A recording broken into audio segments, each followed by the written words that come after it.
तर कर्मचाऱ्यांनी संप मागे घेतल्यानंतर पुण्याच्या स्वारगेट डेपोतून बस धावायला सुरुवात झाली आहे।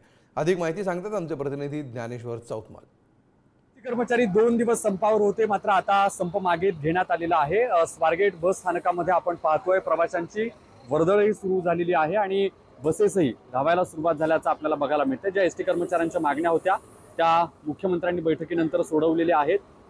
वेतन वाढ केलेली आहे आणि त्यानंतर स्वारगेट डेपोमध्ये जर आपण पाहिलं तर बसेस ज्या आहेत त्या या ठिकाणी आपल्याला धावायला सुरुवात झाल्याचं पाहायला मिळतं। मी सध्या स्वारगेट बस डेपोमध्ये आहे आणि स्वारगेट बस स्थानकामध्ये बस संप असल्यामुळे एकाच जागेवर थांबून होत्या, मात्र आता संप मागे घेण्यात आल्यानंतर प्रवाशांची जी वर्दळ आपल्याला पाहायला मिळते। इतकंच नाही तर वेगवेगळ्या ठिकाणी बसेस ज्या आहेत त्या धावायला सुरुवात झालेली आहे। वाहतूक जी आहे इथून पुढे जाणारी ती नियमित झाल्याचं बघायला मिळतंय। संपकऱ्यांच्या मागण्या मान्य झाल्यानंतर आपण पाहतोय की स्वारगेट बस स्थानकातून बसेस बाहेर जात आहेत। प्रवाशांना जे हाल सहन करावे लागत होते त्यापासून त्यांची सुटका झाली आणि प्रवासी देखील बसमधून प्रवास करायला सुरुवात झाल्याचं चित्र संप मागे घेतल्यानंतर ज्या संपकऱ्यांच्या मागण्या होत्या वेतनवाढीच्या त्या पूर्ण झाल्यानंतर या ठिकाणी बघायला मिळतात।